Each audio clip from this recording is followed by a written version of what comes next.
good day, friends, and blessings to each of you. And thank you for tuning in to another episode of Absolutely Necessary. Listen, your responses, your kind words, your questions, your affirmation, your pushback has been wonderful.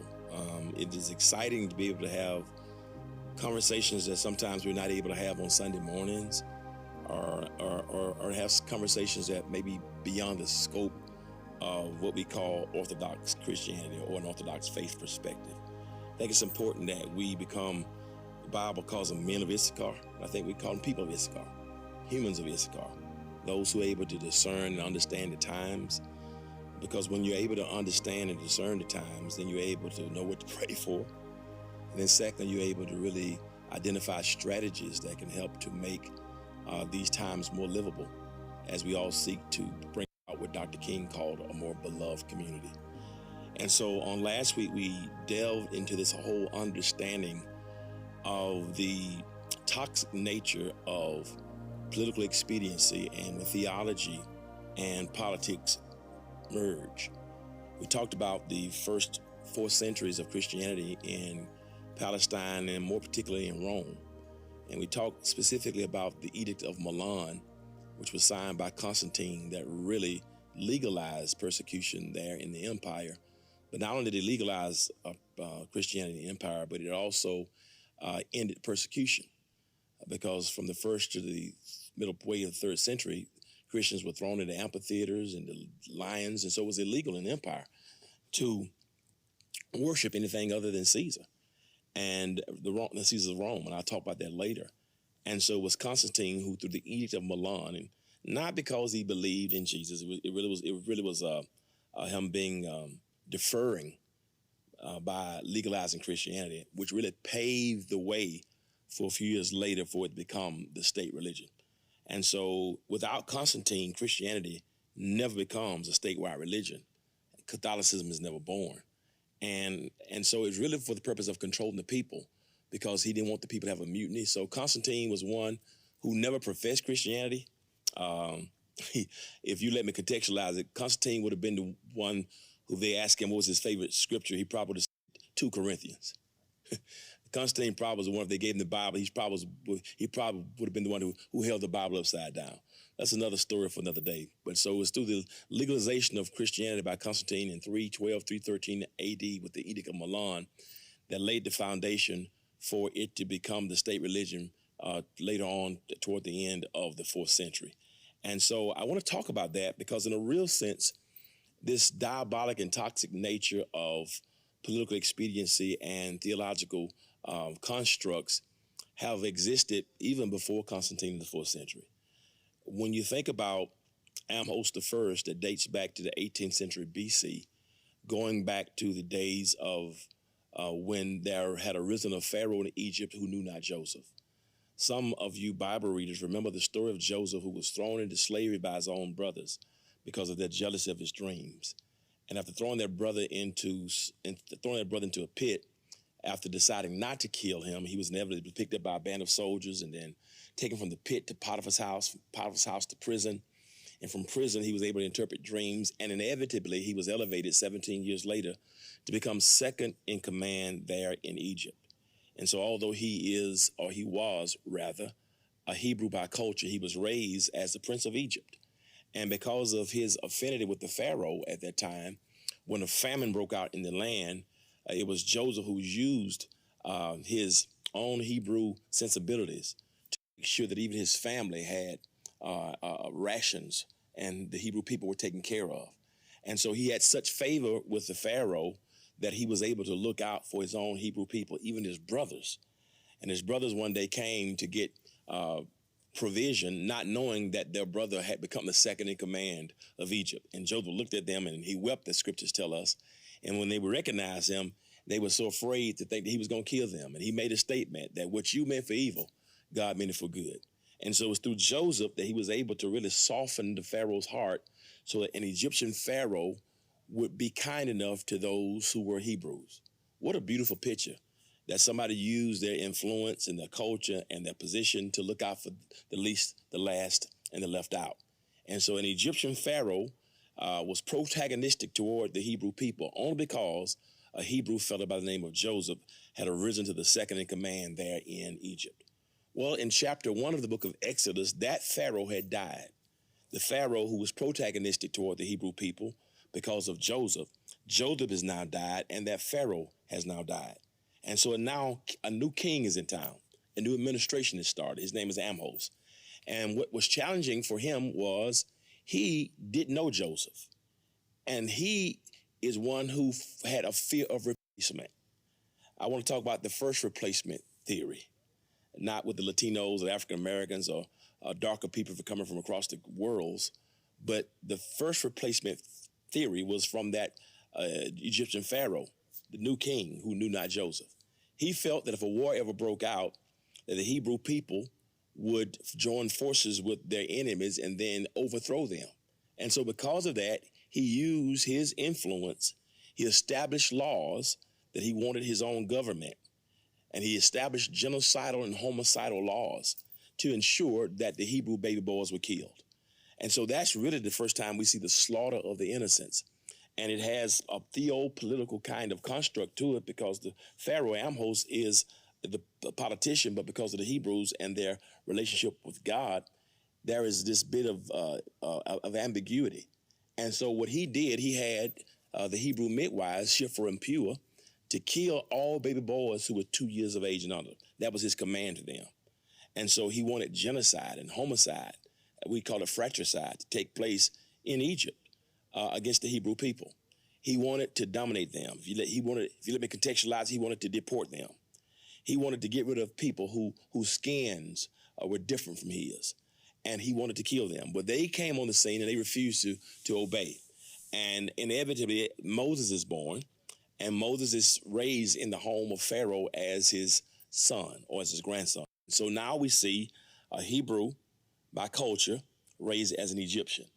And so we see that this whole idea of people using politics and a faith duality to cause harm for people that happened really in the day of Amhos. We also see this happening really in the 7th century BC.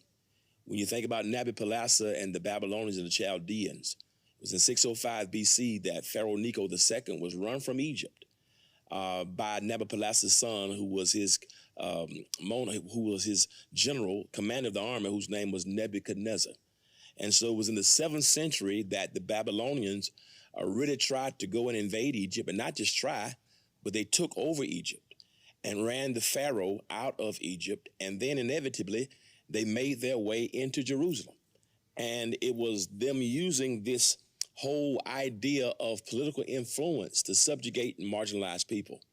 And so it was during the reign of Nabopolassar, when he dies, his son Nebuchadnezzar moves from becoming the general of the Chaldean army to becoming the king there. And what happened, Nebuchadnezzar was so vile and so vexed that he also wanted to subjugate the people. And so it was in 597 and 596 BC, during the reigns of kings Jehoiakim and Jehoiakim of the southern portions of Israel, that Babylon invaded the southern parts of Palestine. And they invaded and took thousands of Jews into the two carriings away of Jewish people off into Babylon, 597, 596 BC. He comes back 10 years later in 586 BC, Nebuchadnezzar does, and destroys the city, destroys the temple, destroys Jerusalem, and he took those Jewish people off into a period called Babylonian exile that lasted for 70 years. But I want to suggest this, that even then do we see political leaders using their faith perspectives, their beliefs about God, to oppress, to marginalize, and to suppress other peoples. And so that happened during the Babylonian reign. But then we come into the New Testament, and the fall of Pompey takes place around 63 BC. And at that time, Alexander the Great had brought Hellenism as a reality into the land, and the world had shifted culture from Hebrew to Greek. And so Hellenism, Greek influence, is a reality at the behest and at the demand and at the military might of Alexander the Great, who's the son of Philip II of Macedon. And so his whole idea was to make the whole world Greek in culture, Greek influence. And so he took parts of Africa, invaded the Middle East, before dying at the age of 33. His kingdom was divided into 4 parts, and then we have what's called the Hasmonean and the Maccabean eras. And it is during that time that we enter into what was called the silent years, and inevitably we see the rise of the Roman Empire. And so with Julius Caesar as a Roman emperor after his assassination, being killed by Brutus and Mark Antony, that there is another fella there who assisted them, whose name was Idumean Antipater. Idumean Antipater, who some suggest was an Edomite by culture, was a shrewd fella in that he was able to simultaneously support Julius Caesar while supporting Julius Caesar's assassinators. And so he was on the side of Mark Antony and Brutus and Julius Caesar at the same time. You see how duplicitous he was. And so after Julius Caesar was killed, Idumean Antipater had a son whose name was Herod. He's called Herod the Great. It's significant because Herod the Great was the king of several Jerusalem and Judean provinces during the time when Jesus Christ was born. I want to show you again, I'm going some of this, that you see how faith and how politics and disenfranchisement and subjugation go together. And so about that time, Matthew tells us in Matthew chapter 2 that wise men had come from the east. Oral tradition tells us that there were 3, although scripture never gives us any name. Some suggest that they represented the 3 basic races of humanity. Some suggest there were 3. We say there were 3 wise men in Matthew 2 based upon the number of gifts that they brought. They brought gifts of gold, frankincense, and myrrh. And so from that perspective, we have deduced that there were 3, though scripture never numbers them. Oral tradition suggests that one was African, one was Oriental from the Orient, and another one probably was Middle Eastern. And that they traveled from the east, not from the west. These were not persons who had been westernized. They traveled from the east. They had come through the coast of Aqaba. They had come through the subterranean of Sahara Desert on their way to Jerusalem. And when they arrived there in Matthew chapter 2, they went to King Herod the Great, the son of Idumean Antipater, and they said to him, "Where is he that is born King of the Jews? For we've seen his star in the east, and we've come to worship him." And because Herod the Great had been appointed king by the Romans and Jesus had been anointed king by the righteous, because he was so vexed and so vile, Herod the Great, let me share a few things about him quickly. He has a position of king. He has a position of a leader, but he's only there not because of anything significant that he's done. In a real sense, he's only there because of who his father was. He's only building upon the legacy of who his dad was. It was not anything about him. He was so vile that he wanted to make sure that he established himself. So one of the things that he did, he was known for these massive and colossal building projects in the first century world. He's called Herod the Great. But what is interesting about him is he would build these buildings to attach his name to them. Yeah, he had these, I'm just trying to, yeah, he's not significant because he was genius. He's only significant because of the contribution of his dad. And now he gets positioned and he wants to build these big buildings to make sure you know who I am. His own Herod Towers, his own Herod Plazas, that he had colossal building projects across the world. Not only that, he was known for really getting rid of women like he got rid of underwear. He had his wife, Mariamne, put to death. It is also believed that he looked at his mother-in-law, and because she reminded him of his wife, he had his own mother-in-law put to death. Now, if there are any fellas watching, I'm not trying to give you any ideas. I just want to talk to you about the history of the Herodian family. He had his own mother-in-law put to death. 2 of his boys, Aristobulus and Achilles, it was believed that he felt they were trying to usurp his throne, 2 of his sons, that he had his own sons put to death because he thought that they would try to usurp. He would kill people if it meant his position was threatened. I wish I could say what I want to say about that. He would have people put to death if that meant and scored a political favor for him. He had his 2 boys put to death. He had a grandboy who was sent to Rome, whose name was Agrippa, because they wanted him to avoid the savagery of his grandfather. It was said about this clown, Herod the Great, that it would be better to be called one of his pigs than to be called his sons. He was very small. He was a small fella in mentality. He was small in terms of his ego. He was very easily triggered. He knew that people hated him so much that he wanted to be applauded, that he made his army. He used his army, he used his army to inflict harm upon his own people because people wouldn't clap for him because he knew he was hated. He would use his own army to cause harm for the people of the first century world. As a matter of fact, he said to them that I need somebody to cry when I die. That's how small he was. That's how little he was. And because he wanted somebody to cry when he died, he commanded his army to persecute his own people just to ensure that somebody shed tears when he died. He was one of the most wicked, vile politicians of the first century world, Herod the Great. He sounds like somebody right now. He's only significant because of who his daddy was. He wants to build these big buildings and put his names on them. He would use his own armies to inflict pain and was significantly hated in the first century world. Well, it was he, when the wise men had come to worship Jesus, he said, go and find him and bring me word that I may worship him as well. They brought Jesus gifts, the wise men did in Matthew 2, 11 and 12. They found him in a house and they opened gifts of gold, frankincense, and myrrh. But they were warned by the angel of the Lord to not go back to the east, the way of Herod. And so they departed, not back through Jerusalem. They went home a different way. And scriptures teach us in Matthew 2, verses 13 through 18, that when Herod found out that he'd been mocked by the wise men, that he demanded of all the scribes what time the baby should be born. And then he commanded them to find 2-year-old baby Jesus at the time and to kill him. And since they couldn't find him, he issued an edict that his army would kill all baby boys in Galilee who were 2 years of age and under. It's called the second slaughter of the innocents. I want you to hear what I'm trying to say to you. He would use his own armies to inflict harm on his own people if that fomented and cemented his own political expediency. He would cause harm and hurt to his own folk. He would have his own army to infiltrate different regions, whether it was Nazareth or Galilee, just to stamp out what he felt was opposition. That's how small he was, because he knew that he was only there because of enemy and Antipater. That's why he built these massive, colossal projects to put his name on them. He knew he would kill his own boys and commit murder just to ensure, and do that by having scribes on his payroll. I just said something. He had scribes on his platform in his administration.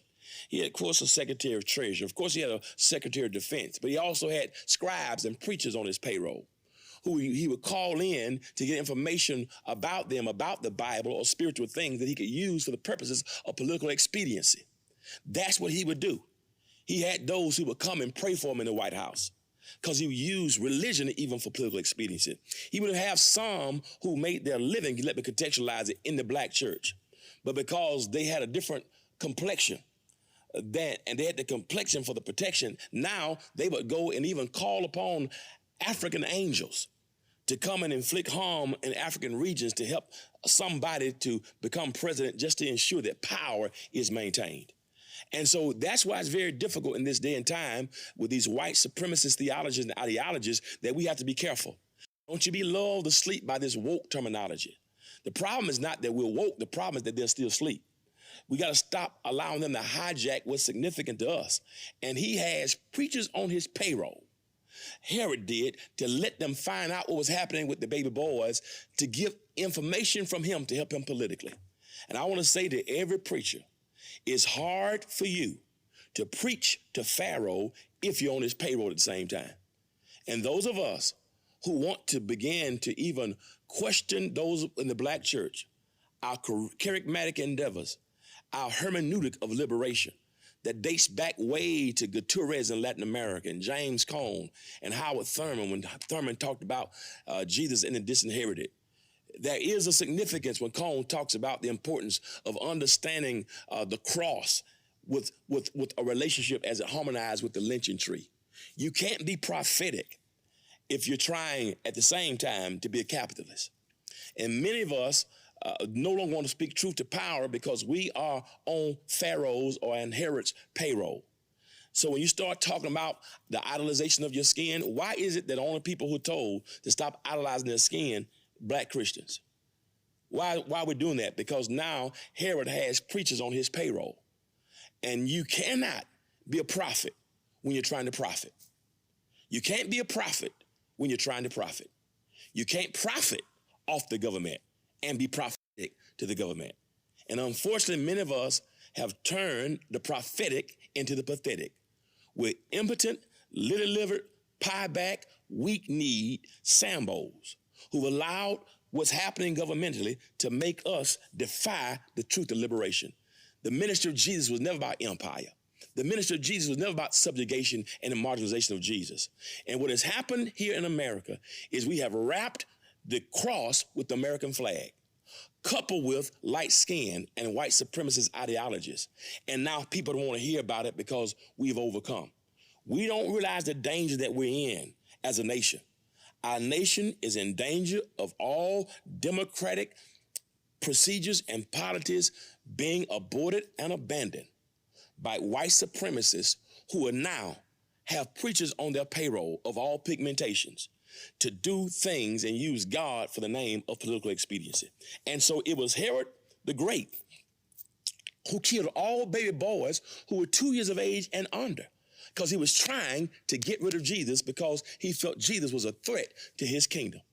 So it shouldn't surprise you when our African American cities are being threatened to have our own armies. I mean, the nerve, the audacity, the unmitigated gall for us to use our own armies to wreak havoc on our own. When did we become the enemy? Even the language that's spoken, even on yesterday, that the enemy is now within? Who is it? To whom are you referring? To whom are you referring? Who is the enemy? I want y'all to hear what's happening. Who is the enemy? The enemy is Detroit. The enemy is Chicago, Atlanta, Memphis, Philadelphia. Isn't it interesting to you that the only place where the armories are being placed are black cities? Why not Utah? As a matter of fact, it was somebody in Utah who killed Charlie Kirk. Why not deploy the National Guard there? What about Michigan? When a church was run, a Mormon church, people were killed this past Sunday. Why not deploy people in that area? Why not do that? Why single out specific areas where people don't have the complexion for the protection? What about the people who shot 20 people in Colorado? Why not deploy? Why is it that the deployment and the declaration of the enemy is within is all in democratic cities where there's a heavy population of black African Americans? Why not Wyoming? Why not Idaho? Why not North or South Dakota? I want y'all to see what's really happening. This is diabolic, and it is in the spirit of Herod the Great. It is in the spirit of Amhos the first of Egypt. It's in the spirit of Nebuchadnezzar of Babylon. That's what's happening in this country today. And yet some of us have the nerve to get up and saying, God bless America, and suggest that this is character, to suggest that the profanity and the criminal in office who's causing pain on his own people, we're cool with that in the name of Jesus? Does not look like Jesus of Nazareth. Nothing about this. Jesus said, I've come to seek and to save that which was lost. When he gives his inaugural address, as he quotes from Isaiah, the most eloquent of the Hebrew prophets, he said in Luke 4:18, the Spirit of the Lord is upon me, because he's anointed me to preach the gospel to the poor. Notice Jesus never said, I've come to give tax breaks to the wealthy. He anointed me to bring good news, euangelion, to those who are poor. He sent me to heal the brokenhearted. Isn't it strange? His whole miracle, his whole ministry was about healing the brokenhearted. Now we have one in office who's utilizing ice to break hearts just to whiten America. Jesus said, the Spirit of the Lord is upon me. He's anointed me to preach the gospel to the poor. He sent me to heal the brokenhearted, to preach deliverance to the captives. Isn't that amazing? That Jesus came to set the captive free. But in our country, our administration wants to send captives to Guantanamo Bay and send people who are deported into countries that they never lived. Why are we trying to detain people? This is what's happening in America when we've privatized prisons. Michelle Alexander called it the new Jim Crow. We are supposed to be about the deliverance of people. But now we're building prisons based upon the test scores of fourth grade boys. Why? Because it's more profitable and more prophetic to invest in incarceration than education liberation. Because what's happening in this country is many of the people who make the laws also own stock in private prisons. So why would I try to be about the setting free of captives when I can be commodified and my income is based upon their incarceration? We become sleep at the wheel. It's the new Jim Crow. But Jesus said, the Spirit of the Lord is upon me. He's anointed me to preach the gospel to the poor. He sent me to heal the brokenhearted, to preach deliverance to the captives, and to set at liberty those which are bruised. I want to bring liberty to those who are bruised. I want liberty and freedom. We have the Liberty Bell, liberty and justice for all. How is it really liberty when our Secretary of Defense says that we want certain positions only occupied by men? Does that sound like liberty to you? Liberty for whom? Free speech for whom? He says, the Spirit of the Lord is upon me. He's anointed me to preach the gospel to the poor. He sent me to heal the brokenhearted, to preach deliverance to the captives and recovering of sight to the blind, to set at liberty those who are bruised, to preach the acceptable year of the Lord. Let me tell you something. It's the Lord's year. And even though we're living in difficult times, I want you to know something that we've been here before. I want you to know something that I am troubled by what I see happening, because absolute power corrupts absolutely. And we have now placed somebody in the White House who may very well be God's judgment upon America. Thank you, Holy Spirit. This may be God's judgment upon America. We may be in process of reaping what we're sown through Donald J. Trump. For all the atrocities that we've sown across the eons of time, our treatment of the indigenous people, at what point are we going to reap what we sow? For our participation in the transatlantic slave trade, at what point are we going to reap what we sown? For Reconstruction, for the Civil War, for Plessy versus Ferguson, for separate but equal, at what point? The fact that blacks have fought in every war this country has ever participated in, dating back to the American Revolution. How in the world that you had Confederate soldiers fighting against the Union soldiers? Think about this. I'm in the South, and you literally had black soldiers in the Confederacy fighting with the Confederacy against the North. And some had the nerve to say that the African Americans are diabolic. The diabolic nature of using a black man to fight against Northern soldiers, to use a black man or black soldiers to fight against their own liberation. And the truth of the matter is that is happening in our country right now. When people, these ideological presuppositions or their hatred for the Democratic Party, and again, all parties are terribly flawed. But it's almost like that movie Django. I can't remember the guy's name. We're hugging on the master in the name of political and spiritual expediency, because now we don't see what's happening, that we are literally being assaulted. All of our rights are stripped and our dignity is being taken from us. Liberty and justice for all. Maybe what is happening now is America is maybe being judged, because at a point you're going to reap what you sow.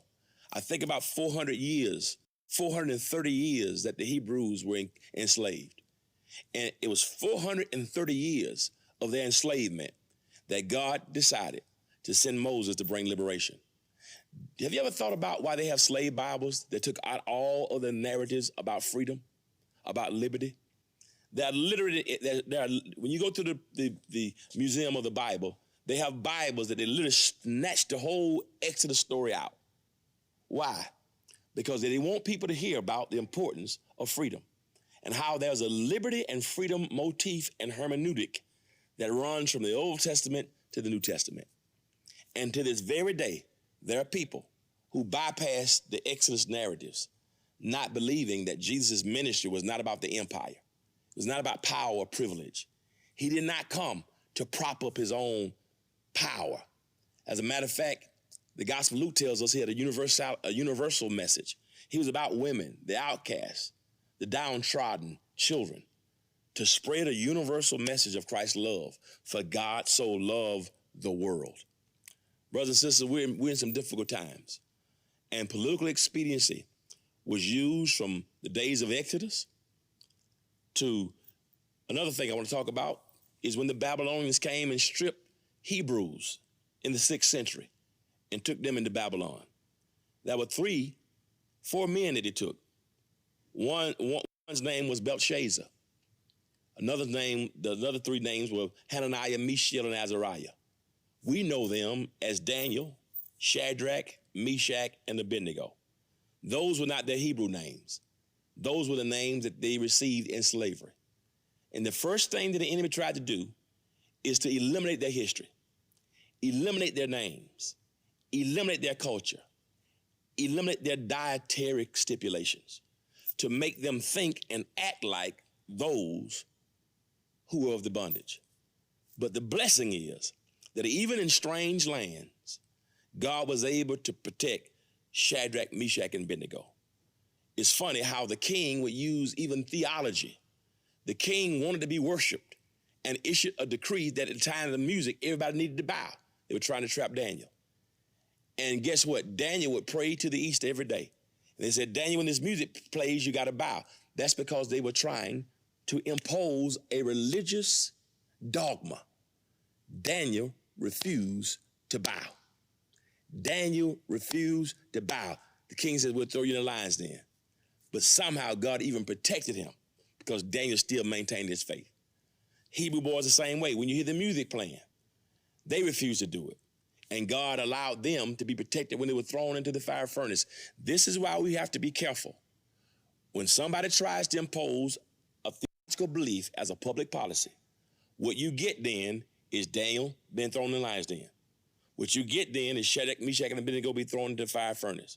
Whenever somebody's tried to impose, bow, or be killed, you get Jesus on the cross.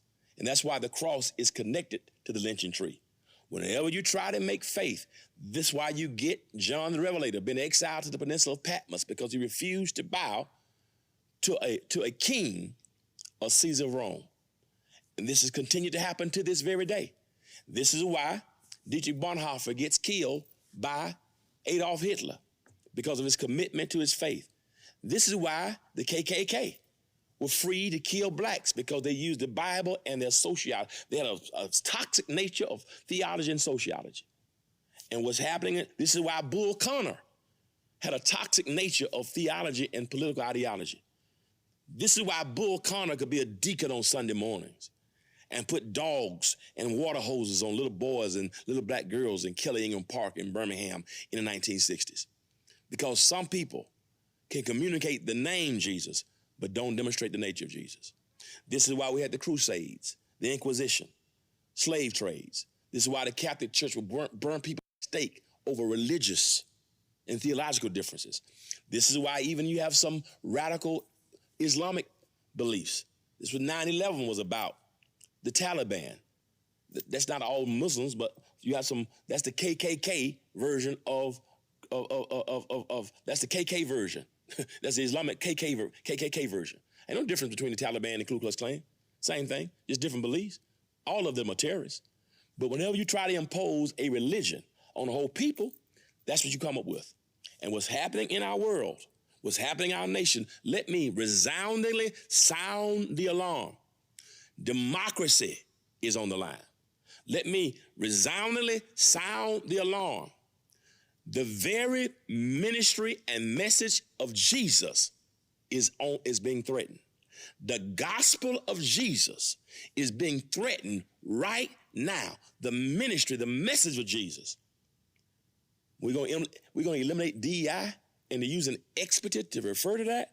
Brothers and sisters, let me tell you, you better wake up, because what has happened now, the playbook that's being used now, the same playbook that was used in Germany in the 30s and 40s. But the truth is, Adolf Hitler said, I really can't do in Germany what white folks did in America, because that's too wicked. Isn't it amazing how we demonize Hitler, but Hitler learned from us? And Hitler says, I can't do in Germany how the Americans treat the black people in America, because it's too harsh. Isn't it strange? How we make ourselves to be the bastion of hope for all people. But Adolf Hitler says, you taught me well. We taught him well. We taught him well.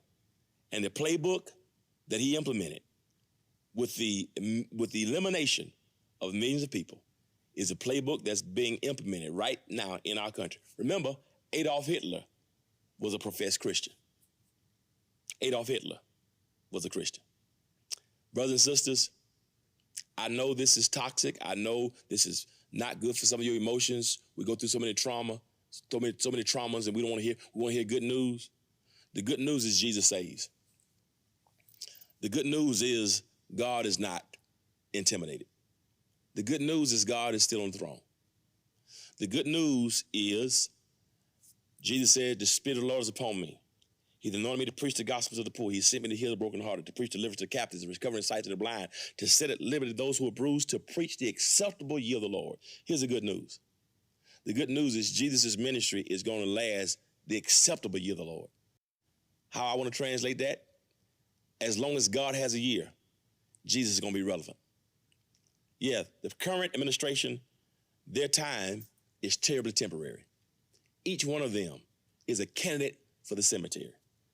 Their dates with eternity, those reservations have already been made. And each of those reservations are without the privilege of cancellation. Each one is going to have to stand before God to give an account. And when Trump's time, when his number is called, when Vance has punched the time clock for the last time, Jesus' truth is still going to be marching on. He's good and his mercy endured. He is from everlasting to everlasting.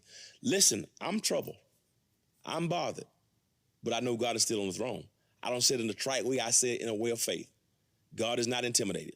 He handled Amhos. He handled Nebuchadnezzar. He handled Nabopolassar. He handled Darius. He handled Cyrus. He handled Agrippa. He handled Herod. He handled Nero. He handled Domitian. He handled Mussolini. He handled Stalin. He handled Hitler. He handled the Ayatollah Khomeini. He handled Saddam Hussein. He handled Fidel Castro. He's no respecter of persons. He's the same God on the throne then. And so what we have to do is build our hopes on things eternal and hold to God's unchanging. We got to get more. We got to dig closer. We got to dig closer. We got to dig closer. We got to get closer. We got to get closer to God. Our prayer lives must be intensified. He still reigns. He's still on the throne. Yes, it's problematic. Learn how to turn it off. I said to the church last week, you got to have a fecal matter quotient. You got to know when you've taken enough. You got to know when you've taken too much and you need to decompress. We'll talk more about that just to maintain your emotional health. Maintain your sanity. Sometimes you can't watch Fox or whatever you watch. But know this, his truth is marching on. He is Alpha and Omega. He was there before Alpha began. He'll be there after Omega's over with. I want you to be encouraged that our God, our King, his sweep is from everlasting to everlasting. Whenever Trump wants to fly somewhere, he has to get on Air Force One. But God is never going nowhere. Because if God decided to go somewhere, when he got to where he decided to go, he bumped into himself when he got there. That's the kind of God we serve. So you'll be encouraged because he that hath begun a good work in you, and that work started in you before you knew of a Donald Trump. Before your dad and mom came together, the work was started. He knew you before you came to earth. So draw closer to him, not your political ideology. In the meantime, our responsibility is to pray. But most important, I want to challenge every believer to be civically engaged.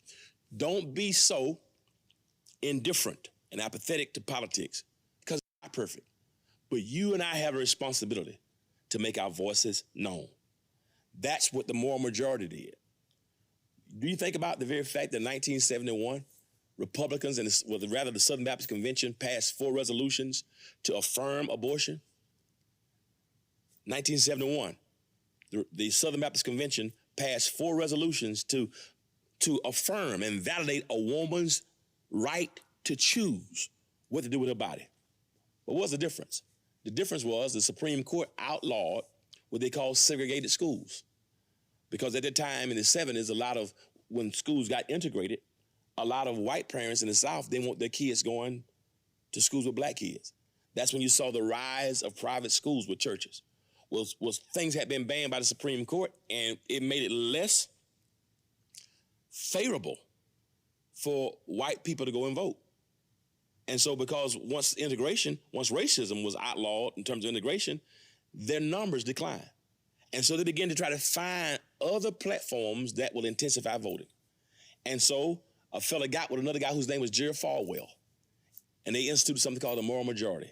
And it was from the moral majority that all of a sudden now abortion is bad.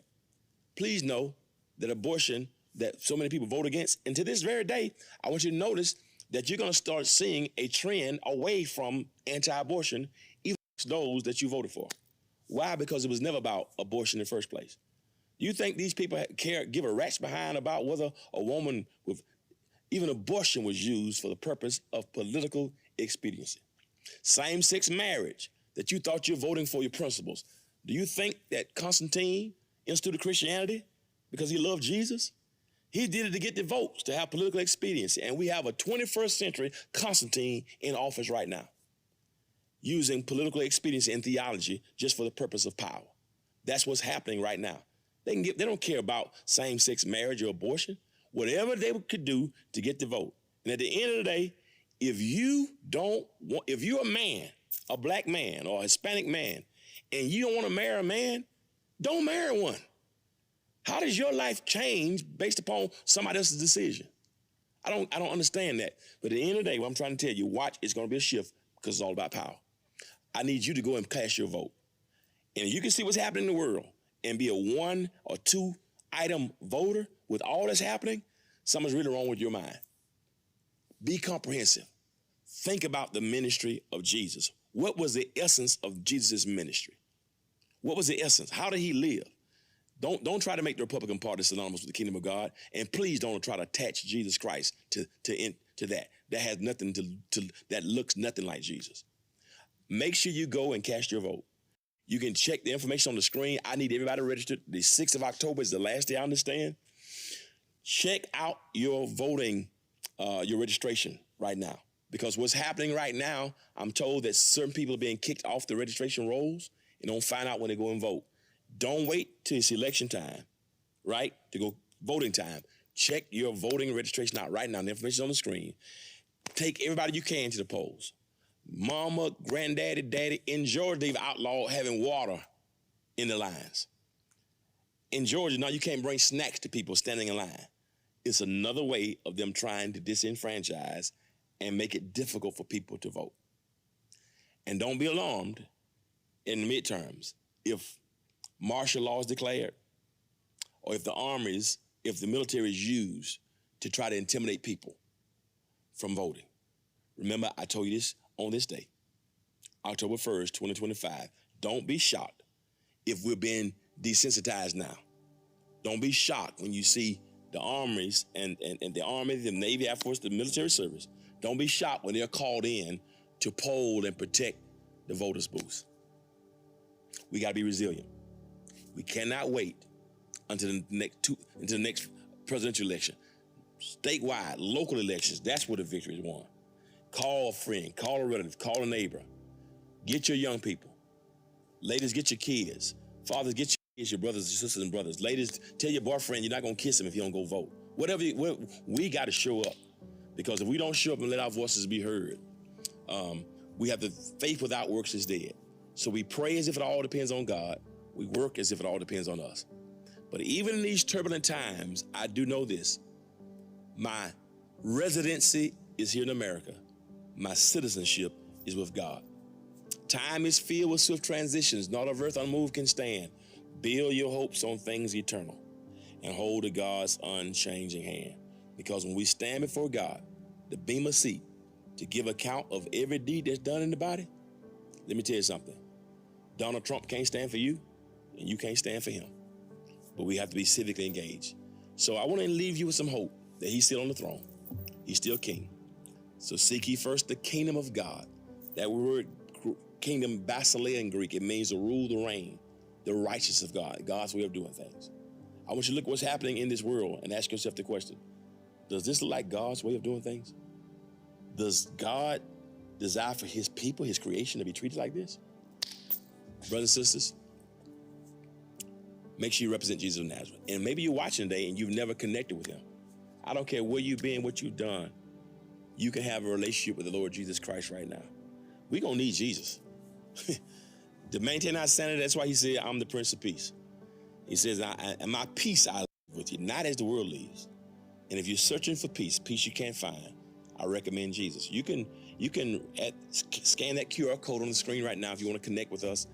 If you want to know about how you can, more about Christ and how you can invite Christ into your life, scan that code right now. You can reach out to us. If you want to be baptized, scan that code right now. If you want to become a part of our family here, whether you're in Atlanta or Alaska, Decatur or Dubai, Georgia or Ghana, you can connect with us right now by scanning that QR code or by texting 678-201-1351.